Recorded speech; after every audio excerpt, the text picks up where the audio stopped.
നമസ്കാരം, ഞാൻ ശാലിനി. പ്രധാന വാർത്തകൾ. ഛത്തീസ്ഗഡിൽ കന്യാസ്ത്രീകളെ അറസ്റ്റ് ചെയ്ത് ജയിലിലടച്ച സംഭവം ശക്തമായ പ്രതിഷേധവുമായി ക്രൈസ്തവ സഭകൾ. വിഷയത്തിൽ കേന്ദ്ര സർക്കാർ ഇടപെടണമെന്ന് CSI സഭ. ആശങ്കയുളവാക്കുന്നതായി ഓർത്തഡോക്സ് സഭ അധികൃതർ. പൊൻകുന്നം അട്ടിക്കൽ കണ്ടത്തിങ്ങൽ റോഡരികിലെ ഫ്ളാറ്റിൽ നിന്നും മലിനജലം പുറത്തേക്കൊഴുകുന്നു. വെള്ളം ഒഴുകിയെത്തുന്നത് 30ഓളം കുടുംബങ്ങൾ താമസിക്കുന്ന പ്രദേശത്തേക്ക്. ദുർഗന്ധവും വെള്ളത്തിൽ ചവിട്ടിയാൽ ചൊറിച്ചിലും. നടപടി വേണമെന്ന് പ്രദേശവാസികൾ. വിശ്വാസപ്രഭ നിറഞ്ഞ് ഭരണങ്ങാനം. അൽഫോൻസാമയുടെ തിരുനാളിന് സമാപനം.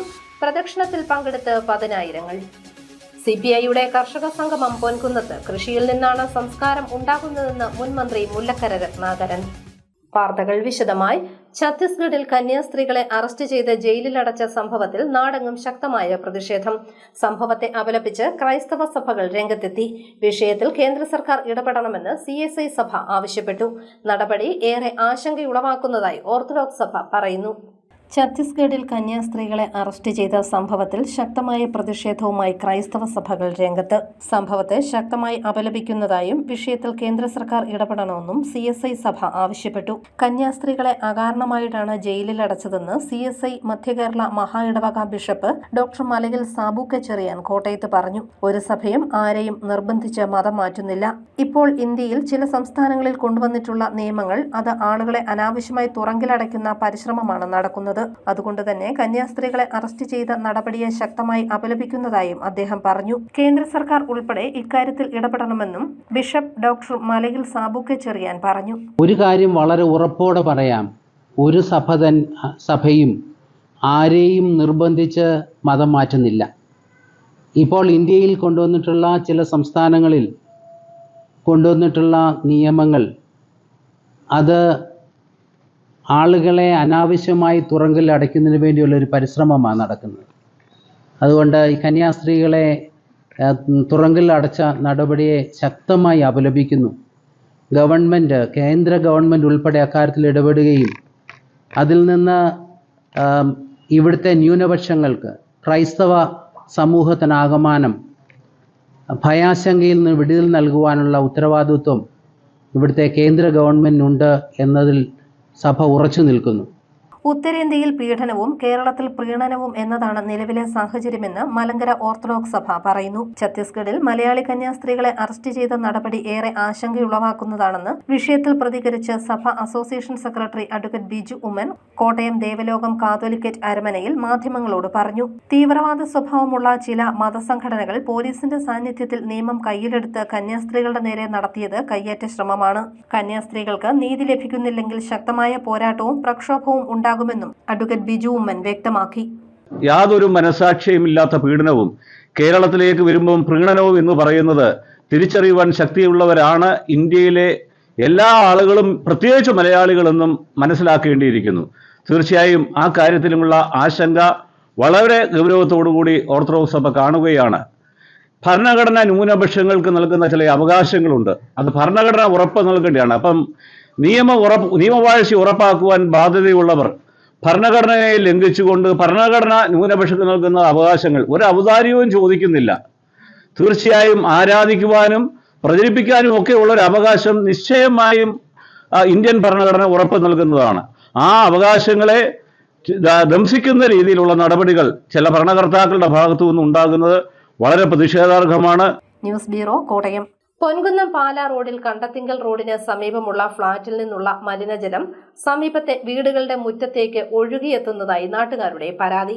വെള്ളത്തിൽ ചവിട്ടുന്നവർക്ക് ചൊറിച്ചിലുണ്ടാകുന്നതായും സമീപവാസികൾ പറയുന്നു. പാല പൊൻകുന്നം റോഡിൽ അട്ടിക്കലിനടുത്ത് കണ്ടത്തിങ്കൽ റോഡിന് സമീപമുള്ള മറ്റക്കാട്ട് ഭാഗത്തുള്ള ഫ്ളാറ്റിൽ നിന്നും മലിനജലം അടുത്തുള്ള വീട്ടുമുറ്റങ്ങളിലേക്ക് ഒഴുകിയെത്തുന്നതായി പ്രദേശവാസികളുടെ പരാതി. ഈ പ്രദേശത്ത് 30ഓളം കുടുംബങ്ങൾ താമസിക്കുന്നുണ്ട്. ഫ്ളാറ്റിലെ സെപ്റ്റിക് ടാങ്കിൽ നിന്നുള്ള മലിനജലമാണ് ഇതിലെ ഒഴുകിയെത്തുന്നതെന്നാണ് നാട്ടുകാരുടെ സംശയം. റോഡിലൂടെ പരന്നൊഴുകി വരുന്ന വെള്ളം വീടുകളുടെ മുറ്റങ്ങളിൽ കൂടിയാണ് ഒഴുകിപ്പോകുന്നത്. ദുർഗന്ധം കൂടാതെ വെള്ളത്തിൽ ചവിട്ടുമ്പോൾ ചൊറിച്ചിലും ഉണ്ടാകുന്നുണ്ടെന്ന് നാട്ടുകാർ പറയുന്നു. പഞ്ചായത്തിൽ ഉൾപ്പെടെ പരാതി നൽകിയിട്ടും യാതൊരു നടപടിയും ഉണ്ടായിട്ടില്ലെന്ന് പ്രദേശവാസി സിജു എബ്രഹാം പറഞ്ഞു. സിജുവിന്റെ വീടിന്റെ മുറ്റത്തുകൂടിയാണ് കൂടുതൽ മലിനജലം ഒഴുകി വരുന്നത്. ഞങ്ങൾ പ്രാവശ്യം പഞ്ചായത്തിൽ പരാതികൾ പറഞ്ഞിട്ടും അതിനൊരു തീരുമാനം കാണുവാൻ സാധിച്ചില്ല. അത് മറ്റൊരു പറമ്പിൽ നിന്നും വരുന്ന വേസ്റ്റ് വെള്ളമാണ് ഇതിലെ ഒഴുകി വരുന്നത്. എങ്കിലും അതിലൂടെ പല കളറുകൾ വെളുത്ത കളറുകൾ വരുന്നു. അതുപോലെ തന്നെ ആ വെള്ളത്തിൽ ചവിട്ടുമ്പോൾ കുഞ്ഞുങ്ങൾക്കാണെങ്കിലും വലിയവർക്കാണെങ്കിലും കാലുകൾക്ക് ചൊറിച്ചിൽ പോലെ ഉണ്ടാകുന്നു. ആ വെള്ളം നല്ല രീതിയിൽ ഒഴുകി വരുന്നതാണ്. അത് ഞങ്ങൾക്കൊരു സംശയം എന്നുള്ളത് അവിടെ ഒരു കക്കൂസിൻ്റെ ടാങ്കുണ്ട്. ആ ടാങ്കിൻ്റെ ഉള്ളിൽ നിന്നും വരുന്നതെന്നാണ് ഞങ്ങളുടെ എല്ലാവരുടെയും, അതായത് ഈ കോളനിയല്ല എങ്കിലും 10-30 വീടുകളുണ്ട്. ഈ വീടുകളിലുള്ളവരെല്ലാം സംശയം. പല രീതിയിൽ ഞങ്ങൾ നോക്കിയിട്ടും അതിനൊരു മറുപടി ലഭിക്കാനോ അല്ലെങ്കിൽ അതെന്നാന്ന് കണ്ടുപിടിക്കുവാനോ ഞങ്ങൾക്ക് സാധിച്ചില്ല. അതുകൊണ്ട് നിയമപാലകർ ഈ വെള്ളം കൊണ്ട് പരിശോധിക്കുകയോ അതിനുള്ള എന്തെങ്കിലും പ്രതിനിധി ഞങ്ങൾക്ക് ചെയ്തു തരണം. കുഞ്ഞുങ്ങളും പ്രായമായവരും ഉൾപ്പെടെ നിരവധി പേർ ഈ കുടുംബങ്ങളിലുണ്ട്. സ്വകാര്യ വ്യക്തിയുടെ ഫ്ളാറ്റിലെ ഓവർഫ്ലോ പൈപ്പ് മതിലിനുള്ളിലൂടെയാണ് സ്ഥാപിച്ചിരിക്കുന്നത്. വെളുത്ത നിറത്തിലുള്ള വസ്തു വെള്ളം ഒഴുകിപ്പോകുന്നിടത്ത് കാണാനുണ്ട്. എത്രയും വേഗം പ്രശ്നത്തിന് പരിഹാരമുണ്ടാക്കണമെന്നാണ് പ്രദേശവാസികളുടെ ആവശ്യം. News bureau, Ponkunnam. വിശുദ്ധ അൽഫോൻസാമയുടെ തിരുനാളിന് ഭരണങ്ങാനം അൽഫോൻസ തീർത്ഥാടന കേന്ദ്രത്തിൽ സമാപനം. പ്രധാന തിരുനാൾ ദിനമായ ഇന്ന് ഉച്ചയ്ക്ക് അൽഫോൻസാമയുടെ തിരുരൂപം വഹിച്ചു നടന്ന പ്രദക്ഷിണം ഭരണങ്ങാനത്തിന് പൊൻപ്രഭ ചൊരിഞ്ഞു.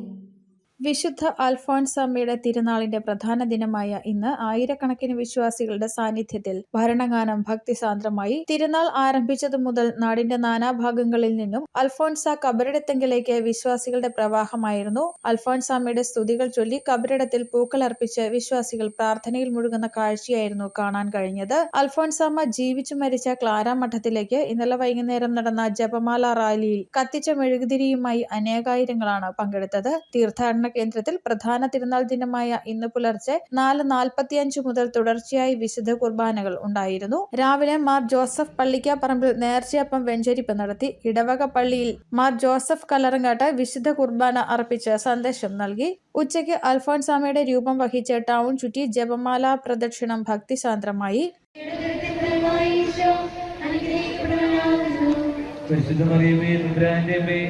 പാപികളായ ഞങ്ങൾക്ക് വേണ്ടി ഇപ്പോൾ ഞങ്ങളുടെ മരണസമയത്തും തമ്പുരാനോട് അപേക്ഷിക്കണമേ.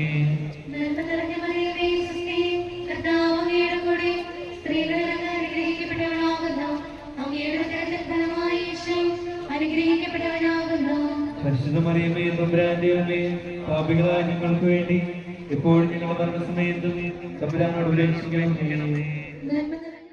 ആയിരങ്ങളാണ് മുത്തുകുടകളുമായി പ്രദർശനത്തിൽ പങ്കാളികളായത്. ന്യൂസ് ബ്യൂറോ, പാല. കോർപ്പറേറ്റുകൾ ഇപ്പോൾ കർഷകരെയും കൃഷിയെയും നിയന്ത്രിക്കുന്നതായി മുൻ കൃഷിമന്ത്രി മുല്ലക്കര രത്നാകരൻ. കൃഷിയിൽ നിന്നാണ് സംസ്കാരം ഉണ്ടാകുന്നതെന്നും അദ്ദേഹം പൊൻകുന്നത്ത് പറഞ്ഞു.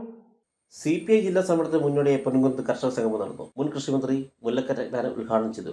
കോർപ്പറേറ്റുകൾ കർഷകരെയും കൃഷിയെ നിയന്ത്രിച്ചു തുടങ്ങിയെന്നും സാങ്കേതിക വിദ്യകൾ ഉപയോഗിക്കുമ്പോൾ പ്രകൃതിദത്തമായ സംസ്കാരം ഇല്ലാതാകുമെന്നും മുല്ലക്കര രത്നാകരൻ പറഞ്ഞു. കൃഷിയിൽ നിന്നാണ് സംസ്കാരം ഉണ്ടാകുമെന്നും മുല്ലക്കര രത്നാകരൻ കൂട്ടിച്ചേർത്തു. നദിയുടെ തീരങ്ങളിൽ കൃഷി ചെയ്തപ്പോൾ അവിടെ രൂപപ്പെട്ടതാണ് സംസ്കാരം. അതുകൊണ്ടാണ് മെസപ്പൊട്ടേമിയൻ സംസ്കാരമാണെങ്കിലും ഈജിപ്ഷ്യൻ സംസ്കാരമാണെങ്കിലും ചൈനീസ് സംസ്കാരമാണെങ്കിലും സിന്ധു നാഗരികതയാണെങ്കിലും ബാബിലോണിയൻ സംസ്കാരമാണെങ്കിലും ഇതെല്ലാം ചെറുതോ വലുതുമായ നദീതീരങ്ങളിലെ സമതല പ്രദേശങ്ങളിൽ രൂപപ്പെട്ട സംസ്കാരം. അങ്ങനെ ഈ സംസ്കാരം എന്ന വാക്കിന്റെ നിർവചനത്തിലേക്ക്, അതിന്റെ മാനവികതയിലേക്ക് മനുഷ്യൻ പ്രവേശിക്കും. അതുകൊണ്ടാണ് ഒറ്റ പ്രവർത്തനത്തോട് ചേർത്ത് മാത്രമേ സംസ്കാരം എന്ന് വാക്കുകയുള്ളൂ. അതുകൊണ്ടാണ് അഗ്രികൾച്ചർ എന്ന് വിളിക്കുന്നത്. കാരണം കൃഷിയിൽ നിന്നാണ് കൾച്ചർ ഉണ്ടായത്. സംഘാടക സമിതി പ്രസിഡന്റ് രാജൻ ചെറുകാപ്പള്ളി അധ്യക്ഷനായി. കിസാൻ സഭ സംസ്ഥാന പ്രസിഡന്റ് CV വസന്തകുമാർ മുഖ്യപ്രഭാഷണം നടത്തി. CPI ജില്ലാ secretary advocate VV Vinu, Kisan Sabha ദേശീയ കൗൺസിൽ അംഗം EN ദാസപ്പൻ, നേതാക്കളായ OPA Salam, advocate VT Thomas, Mohan Chennamkulam, Hemalatha Premsagar, advocate MA Shaji തുടങ്ങിയവർ പങ്കെടുത്തു. News bureau, Ponkunnam. കാഞ്ഞിരപ്പള്ളി പുത്തൻപള്ളിയുടെ ദ്വിശതാബ്ദി ജൂബിലി സമാപിക്കുന്നു. ഓഗസ്റ്റ് 2 മുതൽ 10 വരെ വിവിധങ്ങളായ പരിപാടികളോടെ ദ്വിശതാബ്ദി സമാപിക്കും. കാഞ്ഞിരപ്പള്ളി സെന്റ് ഡൊമിനിക്സ് കത്തീഡ്രലിന്റെ 1 വർഷം നീണ്ടുനിന്ന ദ്വിശതാബ്ദി ആഘോഷങ്ങളുടെ സമാപനം ഓഗസ്റ്റ് 2 മുതൽ 10 വരെ നടക്കും.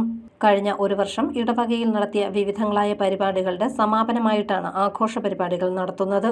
കഴിഞ്ഞ 1 വർഷം വിവിധ ആരോഗ്യ സെമിനാറുകൾ, വികസന സെമിനാർ, കർഷക സെമിനാർ, സംരംഭക സെമിനാർ എന്നീ പരിപാടികൾ നടത്തി. ഓഗസ്റ്റ് 2 ശനിയാഴ്ച വൈകുന്നേരം 4:30 അക്കരപ്പള്ളിയിൽ നിന്നും ജൂബിലി വിളംബര റാലി ആരംഭിച്ച് കത്തീഡ്രൽ പള്ളിയിൽ എത്തിച്ചേരും. തുടർന്നാണ് ജൂബിലി പതാക ഉയർത്തുന്നത്. ഓഗസ്റ്റ് 3 ഞായറാഴ്ച ഉച്ചകഴിഞ്ഞ് 3 മണിക്ക് നടക്കുന്ന കുർബാനയ്ക്ക് മാർ ജോസ് പുളിക്കൽ കാർമ്മികത്വം വഹിക്കും. അന്നേ ദിവസം വൈകുന്നേരം 5 മണിക്ക് നടക്കുന്ന സാംസ്കാരിക സമ്മേളനം ജലവിഭവ വകുപ്പ് മന്ത്രി റോഷി അഗസ്റ്റ്യൻ ഉദ്ഘാടനം ചെയ്യും. മാർ ജോസ് പുളിക്കൽ അധ്യക്ഷനാവും. തുടർ ദിവസങ്ങളിൽ 5 ഇടവകകളുടെ സംഗമം, പൊതുസമ്മേളനം എന്നിവ നടക്കും. സമാപന ദിവസമായ ഓഗസ്റ്റ് 10 ഞായറാഴ്ച രാവിലെ 9 മണിക്ക് ആഘോഷമായ വിശുദ്ധ കുർബാന ചങ്ങനാശ്ശേരി അതിരൂപത അധ്യക്ഷൻ മാർ തോമസ് തറയിൽ അർപ്പിക്കും. തുടർന്ന് നടക്കുന്ന ജൂബിലി സമാപന സമ്മേളനം Syro Malabar major archbishop Raphael Thattil ഉദ്ഘാടനം ചെയ്യും. 2-ാം തീയതി ഈ ശനിയാഴ്ച അക്കരപ്പള്ളിയിൽ 4:30-ക്കുള്ള വിശുദ്ധ കുർബാനയോട് കൂടിയാണ് ഈ സമാപന ജൂബിലി സമ്മേളനത്തിന് ആഘോഷങ്ങൾ തുടക്കം കുറിക്കുക. അന്ന് പഴയ പള്ളിയിലെ വിശുദ്ധ കുർബാനയ്ക്ക് ശേഷം അക്കരപ്പള്ളി മൈതാനത്ത് നിന്നും കത്തീഡ്രലിലേക്ക് ഒരു വിളംബര റാലി നടത്തുന്നുണ്ട്. 200 പേര് യൂണിഫോം അണിഞ്ഞ് പ്രത്യേകമായ വിധത്തിൽ അണിനിരക്കുന്നതാണ്. അതുപോലെ തന്നെ ഫ്ലോട്ടുകളും മറ്റു ചില പ്രോഗ്രാമുകളുമായി വളരെ താളമേളങ്ങളോടുകൂടിയാണ് വിളംബര റാലി നടത്തുക. ഈ റാലി കത്തീഡ്രലിൽ എത്തിക്കഴിയുമ്പോൾ, പള്ളിമുറ്റത്ത് എത്തിക്കഴിയുമ്പോൾ ജൂബിലി പതാക ഉയർത്തും, ജൂബിലി ഗാനം ആലപിക്കും. അതുപോലെ ജൂബിലിയുടെ സ്മാരകമായിട്ടുള്ള ദീപം തെളിക്കലുണ്ടാകും. കാഞ്ഞിരപ്പള്ളി രൂപതാധ്യക്ഷൻ മാർ ജോസ് പുളിക്കൽ അധ്യക്ഷനാവും. മുൻ രൂപതാധ്യക്ഷൻ മാർ മാത്യു അറക്കൽ അനുഗ്രഹ പ്രഭാഷണം നടത്തുമെന്നും ഭാരവാഹികൾ വാർത്താ സമ്മേളനത്തിൽ അറിയിച്ചു. കാഞ്ഞിരപ്പള്ളിയിൽ നടന്ന വാർത്താ സമ്മേളനത്തിൽ ഫാദർ കുര്യൻ താമരശ്ശേരി, TC ചാക്കോ, വാവലുമാക്കൽ, സെബാസ്റ്റ്യൻ ഇള്ളോകുന്നൽ, ഫിലിപ്പ് പള്ളിവാതുക്കൽ, ബിജു പത്യാല, ബെന്നി അതിരക്കുളങ്ങര തുടങ്ങിയവർ പങ്കെടുത്തു. News bureau, Kanjirappally. വരുന്ന ത്രിതല പഞ്ചായത്ത് നിയമസഭാ തെരഞ്ഞെടുപ്പുകളിൽ ഇടതുപക്ഷ മുന്നണി വൻ വിജയം നേടുമെന്ന് government chief whip doctor N. Jayaraj. Kerala കോൺഗ്രസും കാഞ്ഞിരപ്പള്ളി നിയോജക മണ്ഡലം നേതൃയോഗം ഉദ്ഘാടനം ചെയ്യുകയായിരുന്നു അദ്ദേഹം. ത്രിതല പഞ്ചായത്ത് തെരഞ്ഞെടുപ്പിലും അടുത്ത നിയമസഭാ തെരഞ്ഞെടുപ്പിലും ഇടതുപക്ഷ മുന്നണി വൻ വിജയം നേടുമെന്ന് government chief whip doctor N. Jayaraj. ഐക്യ ജനാധിപത്യ മുന്നണിയിൽ നിന്നും കേരള കോൺഗ്രസ് എം പാർട്ടിയെ നിഷ്കരണം പുറത്താക്കിയപ്പോൾ അഭയം തന്നത് ഇടതുമുന്നണിയാണെന്നും ഈ മുന്നണിയെ ശക്തിപ്പെടുത്തി മുന്നോട്ടു പോകുമെന്നും കേരള കോൺഗ്രസും കാഞ്ഞിരപ്പള്ളി നിയോജക മണ്ഡലം നേതൃയോഗം ഉദ്ഘാടനം ചെയ്ത് ഡോക്ടർ N. ജയരാജ് പറഞ്ഞു. പ്രത്യേകിച്ച് പഞ്ചായത്ത് തെരഞ്ഞെടുപ്പിൽ ജയിക്കണമെങ്കിൽ സ്വാഭാവികമായിട്ട് മറ്റെല്ലാ ഘടകത്തെക്കാളും വോട്ടിനകത്ത് ആളുകൾ, നമ്മുടെ ആളുകളുടെ പ്രശ്നം എന്ന് വെച്ചാൽ നമ്മുടെ വീടുകളിലെ നല്ല ശതമാനം ആളുകൾ വിദേശത്താണ്. വോട്ട് ചെയ്യാൻ കഴിയുന്ന 18 വയസ്സുള്ളവരൊക്കെ ഇവർ വിദേശ രാജ്യങ്ങളിലാണ്. അപ്പോൾ അതുകൊണ്ട് പഴയ കണക്ക് വെച്ചുകൊണ്ടിരുന്ന യാതൊരു രക്ഷയില്ല. അവർ പുതിയ വോട്ടർമാരെ കണ്ടെത്തുകയും ചേർക്കുകയും ചെയ്തില്ലെങ്കിൽ പരമ്പരാഗതമായി നമ്മുടെ വോട്ടായിരുന്നു, നമ്മുടെ വാർഡായിരുന്നു എന്നുള്ള ആ ചരിത്രം പറയാമെന്ന് മാത്രമേ ഉള്ളൂ. നമുക്ക് കളി കിട്ടാനുള്ള സാധ്യതയുണ്ട്. അതുകൊണ്ട് നിർബന്ധമായിട്ട് നമുക്കറിയാം, നമ്മളിപ്പോൾ എല്ലാ സീറ്റുകളും മത്സരിക്കുന്നില്ല. ഇവിടെ കാത്തുപിടിച്ചാലും പറഞ്ഞതുപോലെ 49 വാർഡുകളിലേക്കായിരിക്കും നമ്മൾ പരമാവധി മത്സരിക്കാൻ പോകുന്നത്. കൂടുതൽ വേണം ചോദിക്കാം. എങ്കിലും ഈ 50 ആണേലും 60 ആണേലും ആ മത്സരിക്കുന്ന വാർഡുകളിലെങ്കിലും കേന്ദ്രീകരിച്ചുള്ള പ്രവർത്തനം വളരെ പ്രധാനപ്പെട്ട ഒരു കാര്യമാണ്. ത്രിതല പഞ്ചായത്ത് തെരഞ്ഞെടുപ്പിന് മുന്നോടിയായി വാർഡ് മണ്ഡലം സമ്മേളനങ്ങൾ ഓഗസ്റ്റ് മാസം നടക്കും. സെപ്റ്റംബറിൽ നിയോജക മണ്ഡലം സമ്മേളനവും നടത്താൻ യോഗം തീരുമാനിച്ചു. നിയോജക മണ്ഡലം പ്രസിഡന്റ് AM മാത്യു ആനിത്തോട്ടം അധ്യക്ഷനായി. Shaji Pampoori, Sumesh Andrews, Reji Pothan, Jessy Shajan, MC Chacko, Cherian Joseph, Sreekanth S. ബാബു, മേഴ്സി ജോസ് തുടങ്ങിയവർ പങ്കെടുത്തു. News bureau, Ponkunnam. കഴിഞ്ഞ ദിവസങ്ങളിൽ കോട്ടയം ജില്ലയിലുണ്ടായ അതിശക്തമായ കാറ്റിലും മഴയിലും 172 വീടുകൾക്ക് ഭാഗികമായി നാശനഷ്ടം. KSEBക്ക് 2,43,00,000 രൂപയുടെ നഷ്ടമുണ്ടായി. അതിശക്തമായ കാറ്റിലും മഴയിലും 2 ദിവസത്തിനിടെ ജില്ലയിൽ 172 വീടുകൾക്ക് ഭാഗിക നാശം. മെയ് 24 മുതൽ ഇതുവരെ കാറ്റിലും മഴയിലും പ്രകൃതിക്ഷോഭത്തിലും ജില്ലയിൽ 534 വീടുകൾക്ക് ഭാഗിക നാശനഷ്ടമുണ്ടായി. 2 വീടുകൾ പൂർണ്ണമായി നശിച്ചു. ശക്തമായ കാറ്റിൽ ജില്ലയിൽ വിവിധയിടങ്ങളിൽ വ്യാപകമായി മരങ്ങൾ കടപുഴകിയും ചില്ലകൾ വീണും വീടുകൾക്ക് നാശമുണ്ടായി. നിരവധി സ്ഥലങ്ങളിൽ വൈദ്യുതി പോസ്റ്റുകളും ലൈനുകളും മരം വീണ് തകർന്നു. ജില്ലയിലെ 54 വില്ലേജുകളിൽ മഴക്കെടുതി നേരിട്ടു. വെള്ളിയാഴ്ചയും ശനിയാഴ്ച രാവിലെയും ഉണ്ടായ കാറ്റിലും മഴയിലും KSEBക്ക് ജില്ലയിൽ ഉണ്ടായത് 2.43 കോടി രൂപയുടെ നഷ്ടം. കോട്ടയം ഇലക്ട്രിക്കൽ സർക്കിളിലാണ് കൂടുതൽ നാശനഷ്ടമുണ്ടായത്. 369 ലോ ടെൻഷൻ പോസ്റ്റുകളും 62 ഹൈ ടെൻഷൻ പോസ്റ്റുകളും ഇവിടെ ഒടിഞ്ഞു. ഒട്ടേറെ വൈദ്യുതി കമ്പികളും നശിച്ചു. 167.8 ലക്ഷം രൂപയുടെ നഷ്ടമാണ് കണക്കാക്കുന്നത്. പാലാ ഇലക്ട്രിക്കൽ സർക്കിളിന് കീഴിൽ 75.55 ലക്ഷം രൂപയുടെ നാശനഷ്ടമാണ് ഉണ്ടായത്. 260 ലോ ടെൻഷൻ പോസ്റ്റുകളും 60 ഹൈ ടെൻഷൻ പോസ്റ്റുകളും ഒടിഞ്ഞു. News bureau, Kottayam. ഛത്തീസ്ഗഡിൽ കന്യാസ്ത്രീകളെ അറസ്റ്റ് ചെയ്തതിൽ ദുരൂഹതയുണ്ടെന്നും ഫാദർ സ്റ്റെൻസ്വാമിയെ ജയിലിലടച്ച് കൊലപ്പെടുത്തിയതുപോലെ കന്യാസ്ത്രീകളെയും കൊല ചെയ്യാൻ സാധ്യതയുണ്ടെന്നും തൃണമൂൽ കോൺഗ്രസ് ചീഫ് കോർഡിനേറ്റർ സജി മഞ്ഞക്കടമ്പിൽ ആരോപിച്ചു. കന്യാസ്ത്രീകളെ മോചിപ്പിക്കാൻ കേന്ദ്ര സർക്കാർ നടപടി സ്വീകരിക്കണമെന്നും ഇത്തരം അതിക്രമങ്ങൾക്കെതിരെ പൊതുജനം ഒന്നിച്ചു നിൽക്കണമെന്നും സജി മഞ്ഞക്കടമ്പിൽ ആവശ്യപ്പെട്ടു. നിർബന്ധിത മതം മാറ്റം ആരോപിച്ച് ഛത്തീസ്ഗഡിൽ സിസ്റ്റേഴ്സിനെ അറസ്റ്റ് ചെയ്ത് ജയിലിലടച്ചിരിക്കുന്നത് ദുരൂഹതയുണ്ട്. വീണ്ടും നമ്മുടെ ഫാദർ സ്റ്റാൻസ്വാമിയെ ജയിലിലടച്ച് കൊലപ്പെടുത്തിയതുപോലെ ഈ സിസ്റ്റേഴ്സിനെയും വർഗീയവാദികൾ ആരോപണം ഉന്നയിച്ച് എൻ്റെ പേരിൽ അവരെ അറസ്റ്റ് ചെയ്തത് തീർച്ചയായിട്ടും അംഗീകരിക്കാവുന്ന കാര്യമല്ല. കേന്ദ്ര ഗവൺമെൻറ് ശക്തമായി വിഷയത്തിൽ ഇടപെടണം. സിസ്റ്റേഴ്സിനെ ഉടൻ മോചിപ്പിക്കണം. ഇത്തരത്തിലുള്ള വർഗീയത അത് കേരളത്തിലോ ഇന്ത്യയിലോ നമുക്ക് അനുവദിക്കാവുന്നതല്ല, വെച്ചുറപ്പിക്കാവുന്നതല്ല. ജനങ്ങൾ പ്രതികരിക്കണം, ജനകീയമായി പ്രതികരിക്കണമെന്ന് ഈ അവസരത്തിൽ തൃണമൂൽ കോൺഗ്രസ് ആവശ്യപ്പെടുകയാണ്. രാമപുരത്തെ നാലമ്പലങ്ങളിൽ തിരക്കേറുന്നു. നാടിന്റെ നാനാഭാഗങ്ങളിൽ നിന്നും നൂറുകണക്കിന് ആളുകളാണ് നാലമ്പലങ്ങളിൽ ദർശനത്തിന് എത്തുന്നത്. രാമപുരത്തെ നാലമ്പലങ്ങളിൽ ദർശന പുണ്യം നേടി ഭക്തജന തിരക്ക്. കർക്കിടക മാസത്തിലെ 2ാമത്തെ ഞായറാഴ്ച നിരവധി ആളുകളാണ് നാലമ്പലങ്ങളിൽ തൊഴുന്നതിനായി എത്തിയത്. പുലർച്ചെ 3 മണിയോടുകൂടി ഭക്തജനങ്ങൾ എത്തിത്തുടങ്ങിയിരുന്നു. KSRTCയുടെ പ്രത്യേക സർവീസുകളും ഉണ്ടായിരുന്നു. മാണി സി കാപ്പൻ MLA ഞായറാഴ്ച നാലമ്പലങ്ങളിൽ ദർശനം നടത്തി. രാമപുരം, കൂടപ്പുലം, അമനകര, മേതിരി എന്നിവിടങ്ങളിലെ ക്ഷേത്രങ്ങളിൽ ദർശനം നടത്തിയ MLA ഭക്തർക്കുള്ള സൗകര്യങ്ങളെക്കുറിച്ച് ക്ഷേത്രം അധികൃതരുമായി സംസാരിച്ചു. കൂടപ്പുലത്തും മേതിരിയിലും പുതുതായി അനുവദിച്ച ലോമാക്സ് ലൈറ്റുകളുടെ ഉദ്ഘാടനവും MLA നിർവഹിച്ചു. രാമപുരം ക്ഷേത്രത്തിലെത്തിയ അദ്ദേഹം ഡ്യൂട്ടിക്ക് പോലീസുകാരുടെ എണ്ണം കുറവാണെന്ന് കണ്ടതോടെ കൂടുതൽ പോലീസുകാരെ വിന്യസിപ്പിക്കുന്നതിനുള്ള നിർദ്ദേശം നൽകി. തുടർന്ന് നടന്ന അന്നദാന വിതരണത്തിലും പങ്കെടുത്ത ശേഷമാണ് MLA മടങ്ങിയത്. News bureau, Pala. ജില്ലാതല വായനാ മാസാചരണം സമാപിച്ചു. സമാപന സമ്മേളനവും മത്സര വിജയികൾക്കുള്ള സമ്മാനദാനവും ജില്ലാ കളക്ടർ ജോൺ വി സാമുവൽ നിർവഹിച്ചു. വിവര പൊതുജന സമ്പർക്ക വകുപ്പിന്റെയും ജില്ലാ ഭരണ കേന്ദ്രത്തിന്റെയും വിവിധ വകുപ്പുകളുടെയും ആഭിമുഖ്യത്തിൽ നടത്തിയ വായനാ മാസാചരണം സമാപിച്ചു. സമാപന സമ്മേളന ഉദ്ഘാടനവും പുസ്തക പരേഡ്, മത്സര വിജയികൾക്കുള്ള സമ്മാന വിതരണവും മറിയപ്പള്ളി അക്ഷരം മ്യൂസിയത്തിൽ ജില്ലാ കളക്ടർ ജോൺ വി സാമുവൽ നിർവഹിച്ചു. വായന ഡിജിറ്റൽ രൂപത്തിലേക്ക് മാറിയതോടെ അറിവ് തേടി അലയേണ്ട കാര്യമില്ലെന്ന് ജില്ലാ കളക്ടർ പറഞ്ഞു. ഡിജിറ്റൽ യുഗത്തിലെ വായന മോശമായി ചിത്രീകരിക്കരുതെന്നും വായനയ്ക്ക് അവസാനം വന്നിട്ടില്ലെന്നും ജില്ലാ കളക്ടർ കൂട്ടിച്ചേർത്തു. ഇന്നത്തെ ആധുനിക സമൂഹം പുസ്തകങ്ങൾ ഡയറക്റ്റ് വായിക്കുന്നതിന് പകരം അവർ ഡിജിറ്റൽ യുഗത്തിലാണ് ഇത് മാറിയത്. പ്രത്യേകിച്ച് പുതിയ തലമുറ ആ തലത്തിലുള്ള വായനയ്ക്കാണ് അവർക്കിഷ്ടം. പുസ്തകങ്ങൾ കൊണ്ടു നടക്കേണ്ട പ്രശ്നമില്ല, ചുമക്കേണ്ട ഇല്ല. അതിലുള്ള എല്ലാ കണ്ടന്റും അതുപോലെ തന്നെ നമുക്ക് ലഭിക്കുന്ന ഒരു അവസ്ഥ ഇപ്പോൾ ഉണ്ട്. അത് കൂടുതൽ പ്രയോജനപ്പെടുത്തണം എന്നാണ് എനിക്ക് നിങ്ങളോട് പറയാനുള്ളത്. പുസ്തക രൂപത്തിലാണ്, അക്ഷരങ്ങളെ ഇൻ ബ്ലാക്ക് ആൻഡ് വൈറ്റ് ആയിട്ട് ആണ് നിങ്ങൾ വായിക്കാൻ ഉദ്ദേശിക്കുന്നെങ്കിൽ അതും നല്ലത് തന്നെയാണ്. കാരണം പുതിയ തലമുറയെ നമ്മൾ ഒരിക്കലും നീ പുസ്തകം വായിച്ചാൽ മതി, നോവൽ കൊടുത്തിട്ട് അത് പുസ്തകത്തിലുള്ളത് വായിച്ചാൽ മതി എന്ന് പറയേണ്ട കാര്യമില്ല. അവർക്കത് പറ്റാത്ത ഒരവസ്ഥയാണ്. എന്നിരുന്നാലും നമ്മളെ കുണ്ഠിതപ്പെടുന്ന പോലെ വായനയ്ക്ക് ഒരു അവസാനം വന്നിട്ടില്ല. അത് പുസ്തക രൂപത്തിൽ നിന്ന് ഡിജിറ്റൽ രൂപത്തിലേക്ക് മാറി എന്നുള്ളത് മാത്രമാണ് നമുക്കിവിടെ കാണാൻ കഴിയുന്നത്. IPRD regional deputy director KR Pramod Kumar അധ്യക്ഷനായി. SPCS ഭരണസമിതി അംഗം ഡോക്ടർ MG ബാബുജി മുഖ്യപ്രഭാഷണം നടത്തി. ജില്ലാ ഇൻഫർമേഷൻ ഓഫീസർ A അരുൺകുമാർ, സാക്ഷരതാ മിഷൻ ജില്ലാ coordinator doctor VV Mathew, Aksharam museum special officer S Santhosh Kumar എന്നിവർ പ്രസംഗിച്ചു.